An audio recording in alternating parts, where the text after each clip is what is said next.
I've talked about destiny swapping a lot on this channel, but I've never talked about it the way that I am about to get into today. Hello, beautiful people. It is Oshun Kimmy, your sage, your guru, your mystic, and your spiritual informant. And today we're going to dive deep into the mystery of destiny swapping because trust me, it goes a lot deeper than you think. So, the first point that I am going to share in regards to destiny swapping is that actually so many people are robbed of their destinies on a daily basis. So there are people like me and perhaps like you who are watching this channel who know that they are experiencing destiny swap magic. They know that a witch, a warlock, or a coven is after them. And then there are people who actually have no clue that their destiny has been swapped. And this is because, contrary to popular belief, there is not always some big bad witch behind destiny siphoning magic. Yes, there are witches and warlocks and sorcerers out here who steal people's destinies for a living. But what's important to understand, and this is going to bring us to point number 2, is that what and who you are actually fighting when it comes to destiny siphoning magic is the demonic force, entity, or principality that is actually charged with carrying out the theft of your destiny. So rather than being in a spiritual war with witches, we are actually in spiritual wars with dark and demonic forces, also known as demons or principalities. So the real spiritual tea is that us, the world around us, and our destinies on this planet are simultaneously affected by heavenly forces, which some people may call angels or orishas, and by dark forces, which some may call demons, ajogun, or principalities, as the Bible calls them. So from the time we are born, we essentially have two forces, one benevolent and one malevolent, who are fighting either for our destiny in terms of angels or against our destiny in terms of demons. And this goes for everybody.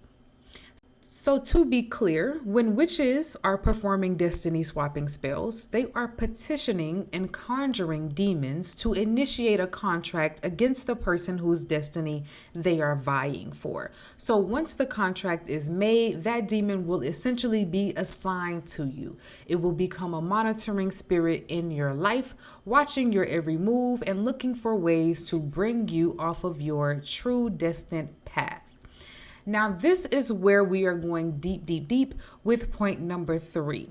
This is why once you get to a certain point in your spiritual journey, you're seeing your bad habits more clearly, you're doing your shadow work, you're doing your healing, you will notice that this is actually when you begin to run into witches and warlocks. And this is because the spirits that have been monitoring you and who have been trying to keep you from your destiny know that they are losing a grip on you. So here comes witches and warlocks.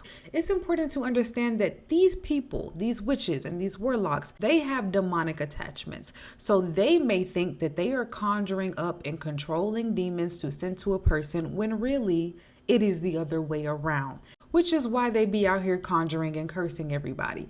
That type of low vibrational energy is a result of being unhealed and a result of having dark demonic attachments, okay? Essentially, that demon knew that it was going to need a new way into you as you begin to heal and you begin to heal generational curses. So they will use witches and warlocks to initiate new contracts with you every full moon, every new moon, etc., so that this demon can continue to have access to you. I will go deeper on another day about this topic of legal authority. You can think of legal authority as some type of opening in your aura or your spirit that acts as an open door for demonic energies. So bad habits, substance abuse, emotional and mental imbalances are all open doors for dark energies. So once the witch or demon essentially sizes you up to see what your open door is, that is going to determine both what spirit is actually assigned to you and what that spirit will begin to do to you to affect your life. And so to go deeper into this conversation about legal authority and access, I want to clarify that a contract that a witch or a warlock made to assign a demon to you is not the only nor the most common way that a dark spirit can gain access to you and to your destiny. The most common way, actually, that people end up having their destiny stolen by dark entities is through intergenerational and ancestral covenants with dark spirits. And this is where we are getting into the conversation of familiar spirits. A familiar spirit is any spirit or cosmic force that has claimed or has been attached to your family line for generations. So we're talking centuries. There is technically a such thing as familiar spirits that are heavenly, like Orishas and like angels. And this is why you will usually see that if a person is a child of Oshun, as I am, there will likely be other family members from previous generations who are also children of Oshun. And as a whole, that family will be under the cosmic protection of that heavenly force. Then on the other hand, our ancestry can also be claimed by malevolent forces. And in the case of familiar spirits that are of a malevolent nature, these are spirits that have attached to multiple generations of a family line and have dedicated themselves to destroying that family line and stealing blessings from that family line. And the blessings that they steal, this is the real tea, end up going to the witches and the warlocks who are siphoning your destiny in the first place. So when we're dealing with destiny swap spells and someone is taking your riches and taking your health and taking your blessings, there are demons involved in this process of stealing that energy from you and reassigning it to their minions, to the people who are doing that demonic work on this realm and on this plane. Is this making sense? So, one particular category of familiar spirits are going to be your spirit spouses, aka your incubus, your succubus, and your marine spirits. Spirit spouses are especially possessive and destructive spirits who both cause and feed on drama and chaos.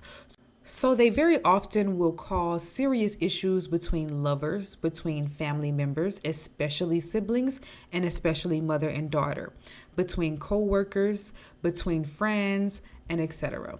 They cause financial issues, marital issues, fertility issues, emotional and mental health issues, and they are almost 100% of the time the reason behind why many people don't actually achieve the full extent of their destiny. Because incubus, succubus, and spirit spouses are parasitic spirits, and they literally suck and feed on energy. There are people with pure wealth in their lineage, yet they don't make nearly as much money as they're supposed to.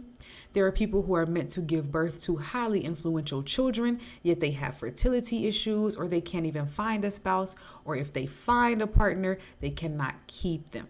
So this officially brings me to point number 4, which is that when you are dealing with destiny siphoning magic, this is very usually a generational issue, as one or more familiar spirit has laid claim to you and to the destinies of your ancestors. And so if you were to look very closely at your family, you'll notice that you're not the first one or the only one to be experiencing the theft of their destiny.